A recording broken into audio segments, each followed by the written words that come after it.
Okay, I love that stuff. All right. Last week you mentioned something, Lonzo, that you were shocked when you heard 187 on an undercover cop come out of the mouths of a rapper. Just a year later, Ice-T released KlLLER. I would love to know your thoughts when you heard that song, and not even just your thoughts, but what was bubbling, like what was going on in the media and things like that. I was a little too young to really understand it, but what do you remember about that time KlLLER came out? Man, I remember when KlLLER came out, they was on his ass, Ice-T's ass. They was on Seagram's ass. They was on the Warner Brothers ass. Ice-T did an interview, and they said, man, every federal initials in the world, IRS, FBI, they came after him hard behind that record. And for some reason, I never understood that they didn't get the same backlash. Snoop didn't get the same backlash that Ice-T got. Ice-T came out first. Ice-T came out first, right? But Snoop, it never got the same backlash. Ice-T came. Right. Ice-T came out first, and then Snoop came out. It was right around the same time. It was definitely within a year. Okay. I don't hold me to that. But it was basically the same kind of record. But I think it was Ice's record was a lot more venomous, man. It was a lot more venomous. It had a lot of anger behind it. It was rock and roll. It was more of a rock record than it was a rap record. He was rapping, but he was rapping the rock. The group was called Body Count. It just kind of had a whole different meaning to it because it came out such Snoop thing was kind of 187 on the undercover cop. Well, the Body Count was like shit. KlLLER was a whole nother record, dude, with a whole other attitude. And because it was a big company like Seagram's was I think it was invested in Warner Brothers at the time. Seagram's, I believe that's when they sold part of their company off because it was so much backlash. It was all over the news for a while, but shortly after that, they made him a cop on TV. He been the longest running cop on television. So see how that shit worked. Now tell me how. If you want to tell the story, tell the whole story. Okay, he go from being a cop killer to playing a cop on television, and been playing a cop on television longer than any black man ever to do it. Probably longer than anybody. Period. Huh? He been on SVU for decades. Off the top TV, I say you much love, folks. Thank you very much. Yep, facts. Okay, so. Oh man, good looking out. He says, "Peace and blessings to you, brothers." Thank you. Thank you. When you see somebody that, when you see that kind of transition from almost annihilation to, all right, here we're gonna give you a opportunity of a lifetime and make you one of the baddest cats in the game. Period.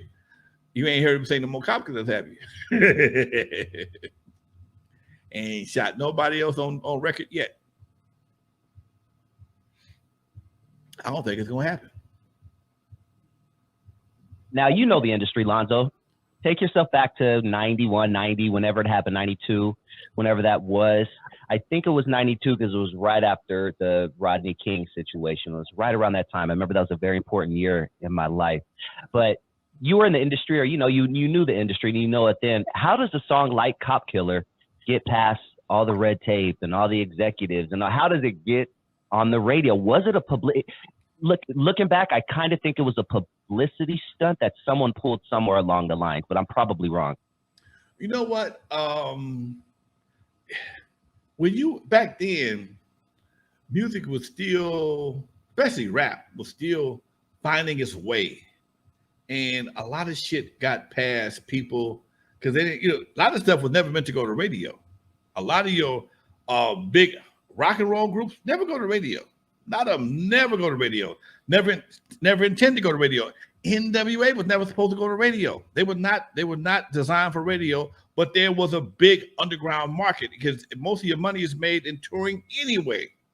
So that was a big a business plan back in the day. Make a hot record, make some shit, talk some shit, talk about the establishment, talk about police, whatever the case may be. Keep it underground, do all the small clubs, and you never stop working. But then at some point in time, that shit hit the mainstream, and it wasn't supposed to be in the mainstream. And that's how shit like that happens.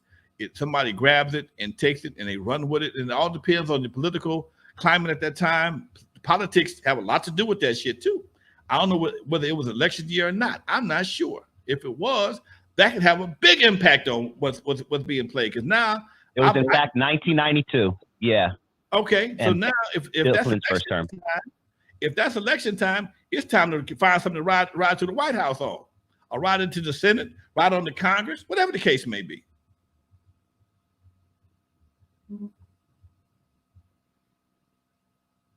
Yeah. 92, interesting summer. Riots, Rodney King. You know, take yourself back to that time. You know, the music was different. I remember Ice Cube released my favorite Ice Cube album of all time at that time. It was The Predator with Wicked, and he was just very political and like Black Power and like, let's do this. Take yourself back to 92, Lonzo, the summer of 92, when stuff started bubbling up and then, you know, it just came to a head. What was the environment like? What do you remember about that time? 92, man, was kind of a confusing point because you still had crack was still active, but you still had a lot of shit going on in the streets.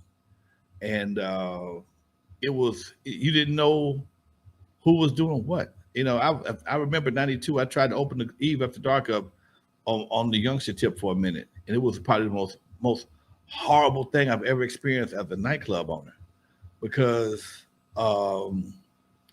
as I said many times before, I'm used to going to the Eve wearing my hard sole shoes, my slacks, my dress shirt, my suit.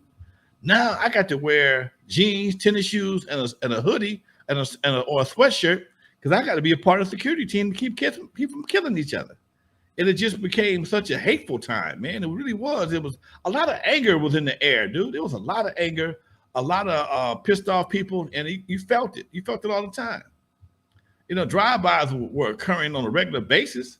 Shit, it was just, you know, you could, you know, it just things. That's when things started really having a lot of shit started just disappearing. A lot of clubs started disappearing.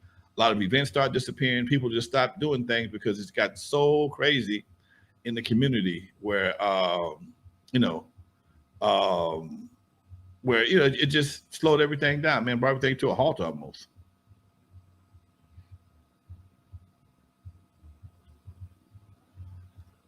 No, Lonzo, you're at an interesting age where your history, meaning you've seen so much. You've been through so much, you know, 6 decades or whatever the case is. The world has changed so much. You mentioned drive-by earlier. What do you remember? Because you lived before and after the drive-by. What do you remember when the first drive-by happened? Or what do you remember when drive-by started occurring on a regular basis in Los Angeles? Can I tell you a quick story? I did a drive-by one time.